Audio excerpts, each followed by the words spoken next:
पांडुपुत्र यदि जीतेंगे तो हस्तिनापुर के सम्मान का नाश होगा, और यदि पांडुपुत्र हारेंगे तो समग्र आर्यावर्त से धर्म का नाश होगा। विदुर हिंदू ग्रंथ महाभारत के केंद्रीय पात्रों में से एक व हस्तिनापुर के प्रधानमंत्री थे। कौरवों और पांडवों के चाचा श्री और धृतराष्ट्र एवं पांडु के भाई थे। इनका जन्म अंबिका की प्रधान दासी के गर्भ से हुआ था। हिंदू ग्रंथों में दिए गए जीवन जगत के व्यवहार में राजा और प्रजा के दायित्वों को विधिवत नीति की व्याख्या करने वाले महापुरुषों में महात्मा विदुर सुविख्यात हैं। महाभारत की कथा के महत्वपूर्ण पात्र विदुर कौरव वंश की गाथा में अपना एक विशेष स्थान रखते हैं और विदुर नीति जीवन युद्ध की नीति ही नहीं, जीवन प्रेम जीवन व्यवहार की नीति के रूप में अपना विशेष स्थान रखती है। राज्य व्यवस्था, व्यवहार और दिशा निर्देशक सिद्धांत वाक्यों को विस्तार से प्रस्तावना करने वाली नीतियों में जहाँ चाणक्य नीति का नामोल्लेख होता है, वहाँ कहीं न कहीं स्पष्ट निर्देश और विवेचन की दृष्टि से विदुर नीति का एक विशेष महत्व है। नमस्कार दोस्तों, स्वागत है आपका हमारे YouTube चैनल हैप्पी प्लेनेट पर। दोस्तों, आज हम आपको बताएंगे राजनीति के विषय में विदुर नीति क्या कहती है। तो चलिए दोस्तों शुरू करते हैं। पांडुपुत्र यदि जीतेंगे तो हस्तिनापुर के सम्मान का नाश होगा, और यदि पांडुपुत्र हारेंगे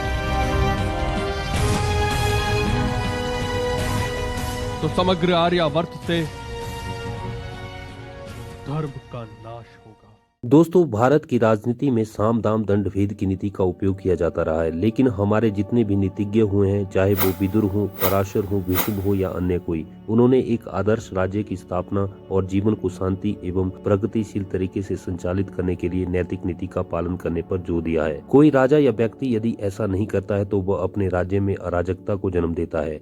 हालांकि वर्तमान काल में कोई भी व्यक्ति या नेता इन सब बातों पर नहीं चलता है। उनमें से कुछ लोग ही सफल हो पाते हैं, बाकी तो खुद परिवार, समाज और देश का अहित करके चले जाते हैं। तो आइए जानते हैं राजनीति के विषय में विदुर की नीति आखिर क्या कहती है। महात्मा विदुर कहते हैं कि जिस धन को अर्जित करने में मन तथा शरीर को क्लेश हो, धर्म का उल्लंघन करना पड़े, शत्रु के सामने अपना सिर झुकाने की बाध्यता उपस्थित हो, उसे प्राप्त करने का विचार ही त्याग देना श्रेयस्कर है। हालांकि वर्तमान में हर कोई व्यक्ति काले धन के बारे में सोचता है। वह किसी भी प्रकार से धन को अर्जित करने के लिए कुछ भी करने को तैयार रहता है, लेकिन यह भी तय है कि ऐसे व्यक्ति, नेता और धन का अंत जरूर होता है। दोस्तों, विदुर नीति के अनुसार जो विश्वास का पात्र नहीं है उसका तो कभी विश्वास किया ही नहीं जाना चाहिए, पर जो विश्वास के योग्य है उस पर भी अधिक विश्वास नहीं किया जाना चाहिए। विश्वास से जो भय उत्पन्न होता है वह मूल उद्देश्य का भी नाश कर डालता है। दोस्तों, बहुत से ऐसे लोग हैं जो एक दल को छोड़कर दूसरे दल में चले जाते हैं। अब सोचने वाली बात यह है कि ऐसे लोगों पर कौन कैसे विश्वास कर लेता होगा। रानी लक्ष्मीबाई को इसलिए उनके संबंधी ने धोखा दिया था ताकि वह झांसी का राजा बन सके, लेकिन अंग्रेजों ने कहा कि यदि तुम अपनों के ही न हो सके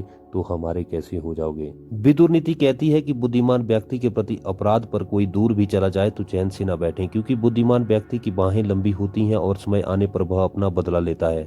दोस्तों, सचमुच ही बुद्धिमान या ज्ञानी व्यक्ति कभी झूठ के आधार पर अपनी प्रतिष्ठा कायम नहीं करता है। वह अपने विचारों में दृढ़ रहता है, जैसे चाणक्य। आप ऐसे व्यक्ति का अपमान कर सकते हैं जब आप सत्ता में हो या किसी बड़े पद पर हो, लेकिन आप उस व्यक्ति से बच नहीं सकते। जब भी यह बुद्धिमान व्यक्ति पावर में आएगा तो आपका सर्वनाश कर देगा। विदुर नीति के अनुसार ईर्ष्या करने वाला, दूसरों से घृणा करने वाला, असंतुष्ट, क्रोध करने वाला, शंकालु और पर आश्रित, ये 6 प्रकार के व्यक्ति सदा दुखी रहते हैं। दोस्तों, बहुत से व्यक्ति या नेता ऐसे हैं जो दूसरों की प्रगति या सफलता से ईर्ष्या करते हैं। इसी कारण वे असंतुष्ट, क्रोधी और शंकालु भी रहते हैं। ईर्ष्या करने से अच्छा है कि आप यह देखें कि मुझ में क्या कमी है और कौन सी योग्यता का निर्माण करना है। अपनी योग्यता और ज्ञान को बढ़ाने में ही लाभ होगा, ईर्ष्या करने से नहीं।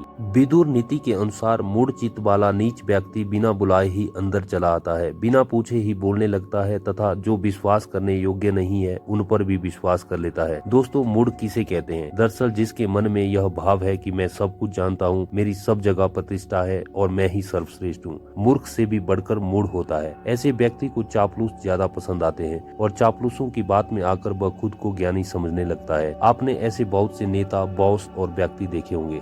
विदुर नीति के अनुसार मनुष्य अकेला पाप करता है और बहुत से लोग उसका आनंद उठाते हैं। आनंद उठाने वाले तो बच जाते हैं, पर पाप करने वाला दोष का भागी होता है। दोस्तों, बहुत से ऐसे लोग हैं जो किसी पार्टी, संस्था, संगठन आदि के उच्च पद पर आसीन हैं। लोगों की बातों में आकर वे किसी भी प्रकार का काला पीला कर बैठते हैं। उनके इस पाप का सभी आनंद उठाते हैं, लेकिन अंत में फंसता वही है जो उसका लीडर है। विदुर नीति के अनुसार किसी धनुर्धर वीर के द्वारा छोड़ा हुआ बाण संभव है किसी को मारे या ना मारे, मगर बुद्धिमान द्वारा प्रयुक्त की गई वाणी और बुद्धि राजा के साथ साथ संपूर्ण राष्ट्र का विनाश कर सकती है। दोस्तों, नेता हो या सामान्य व्यक्ति, लेकिन यदि वह बुद्धिमान है, तार्किक रूप से संपन्न है, तो उसको सोच समझकर अपनी बुद्धि या वाणी का उपयोग करना चाहिए। वर्तमान राजनीति में अपने हित के लिए नेता लोग कुछ भी बोलते रहते हैं और अपने समाज और राष्ट्र का अहित कर देते हैं। विदुर नीति के अनुसार काम, क्रोध और लोभ ये 3 प्रकार के नरक यानी दुखों की ओर ले जाने के मार्ग हैं। ये तीनों आत्मा का नाश करने वाले हैं, इसलिए इनसे हमेशा दूर रहना चाहिए। दोस्तों, काम के कई अर्थ हैं, लेकिन यहाँ इसका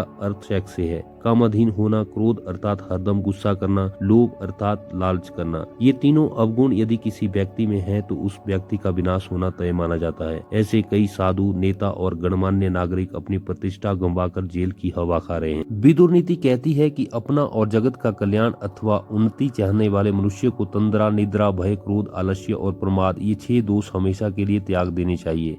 दोस्तों, सचमुच ही यदि आपको जीवन के किसी भी क्षेत्र में सफलता प्राप्त करनी है तो तंद्रा अर्थात बेहोशी, अत्यधिक निंद्रा, डर, क्रोध, आलस्य, प्रमाद अर्थात लापरवाही को छोड़ देना चाहिए। अपने समय का प्रबंधन करके ज्यादा से ज्यादा कार्य करना चाहिए।